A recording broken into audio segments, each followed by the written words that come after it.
Welcome back. Sunshine की biology और science class में आपका बहुत बहुत स्वागत है।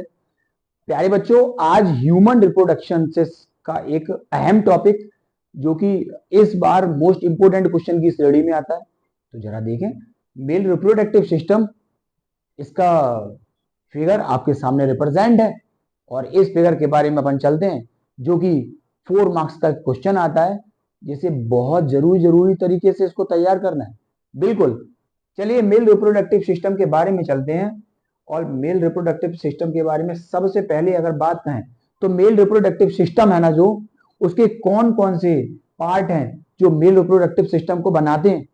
तो सबसे पहले पार्ट की अगर बात करें तो पार्ट की बात में क्या, तो सबसे पहले अब बात आती है टेस्टिस की। तो ये टेस्टिस के बारे में चर्चा होगी। और टेस्टिस क्या है?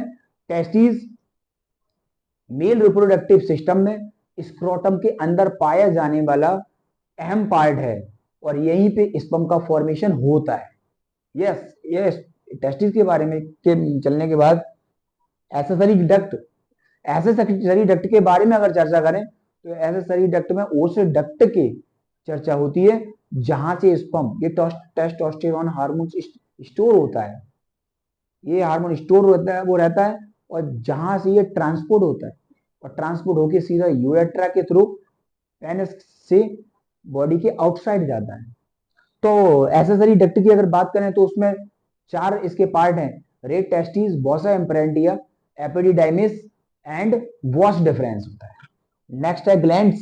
अगर ग्लैंड की बात करें तो ग्लैंड में 3 प्रकार की ग्लैंड यहाँ पे पाई जाती हैं। तो इन ग्लैंड में के बारे में चर्चा करें तो सेमिनल वेसिकल, प्रोस्टेट ग्लैंड और बल्बोरेथरल ग्लैंड के रूप में ये यहाँ पे ये ग्लैंड्स का टॉपिक चालू है। नेक्स्ट है, इसके बाद है एक्सटर्नल जेनेटिलिया। ऐसे एक्सटर्नल जेनेटिलिया में एक्सटर्नल कुछ इंटरनल टाइप से कुछ ऐसे जेनिटल पोर्शन में प्रेजेंट रहने वाले पार्ट होते हैं। तो आज की कहानी स्टार्ट करते हैं पूरी। तो आपके सामने फिगर है मेल रिप्रोडक्टिव ऑर्गन का, और जिसके बारे में अगर चर्चा करें टेस्टिस, इस टेस्टिस में ही स्पर्म का फॉर्मेशन होता है। इसके अंदर लगभग 250 कंपार्टमेंट होते हैं, और 250 कंपार्टमेंट जो कि क्या का सेमनीफेरस ट्यूबुलस का ही पार्ट है। ये सेमनीफेरस ट्यूबुलस में से क्या होगा? एंड्रोजन हार्मोन्स, और वो एंड्रोजन हार्मोन सीधा सीधा क्या करेगा?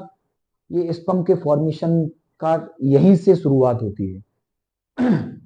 टेस्टिस में अगर ये टेस्टिस बॉडी के आउटसाइड रहता है, इसका भी एक रीजन है। इसका टेम्परेचर टेस्टिस का नॉर्मल बॉडी के टेम्परेचर से 2.5 डिग्री, मतलब 2.5 डिग्री सेल्सियस टेम्परेचर कम रहता है। बिल्कुल, क्योंकि ह्यूमन बॉडी का टेम्परेचर 37 डिग्री सेल्सियस होता है, और 2.5 डिग्री सेल्सियस टेम्परेचर कम होने से स्पर्म का यहाँ पे फॉर्मेशन बहुत अच्छे तरीके से होता है। नहीं तो नॉर्मल बॉडी के टेम्परेचर पे स्पर्म का फॉर्मेशन बिल्कुल भी नहीं हो पाता है। तो ये 250 कंपार्टमेंट होते हैं यहाँ पे। और इस कंपार्टमेंट्स के बाद बात ये आती है कि ये टेस्टिकुलर लॉब्यूल्स के नाम से ये जाने जाते हैं।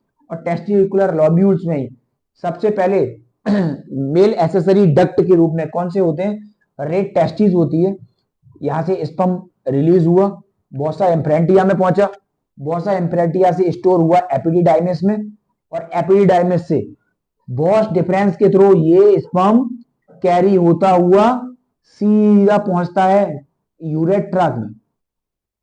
बिल्कुल, और यूरेट्रा के थ्रू जैसे ही पहुंचता है वहां पे, उसके बाद क्या होता है? इसमें 3 प्रकार की ग्लैंड्स जो यहाँ पे प्रेजेंट है। और 3 प्रकार की ग्लैंड्स में कौन कौन है? सबसे पहले है सेमिनल वेसिकल। और सेमिनल वेसिकल की अगर बात करें और प्रोस्टेट की बात करें तो ये सेमिनल वेसिकल और प्रोस्टेट ग्लैंड ये क्या करती हैं? इधर से जैसे ही वो टेस्टोस्टेरोन ये सीक्रेट होता है, वो थिकर होता है, उसकी डेंसिटी ज्यादा होती है। सेमिनल वेस्कुलर और प्रोस्टेट ग्लैंड इसको न्यूट्रिशन प्रोवाइड कराती है। उस न्यूट्रिशन में सबसे ज्यादा क्या होता है? उस न्यूट्रिएंट से सबसे ज्यादा होता है फ्रक्टोज, और फ्रक्टोज के अलावा होता है कैल्शियम और कुछ एंजाइम, जो कि इसको कैसा, इसको डाइल्यूट करने का काम करते हैं, जिससे कि वो बेहतर तरीके से ये फ्लो हो सके आसानी से। इसके बाद ये यूरेट्रा से होता हुआ ये हार्मोन्स सीधा सीधा पेनिस के आउटर साइड में जाता है, जिससे कि ये जो पेनिस की बात कर रहे हैं, ये भी एक स्पेशल टाइप की सेल्स का बना हुआ होता है, जो कि इसको ये कहेगा ये हेल्प इन इरेक्शन, इरेक्शन करने में बहुत ज्यादा हेल्प करता हुआ है। तो ये मेल रिप्रोडक्टिव सिस्टम के बारे में आज आपको इतना बताया, और नेक्स्ट अगला वीडियो फीमेल रिप्रोडक्टिव सिस्टम के बारे में स्टार्ट होगा। और तब तक के लिए आप बहुत अच्छे तरीके से रहिए, खुश रहें, स्वस्थ रहें, और तब तक के लिए नमस्कार।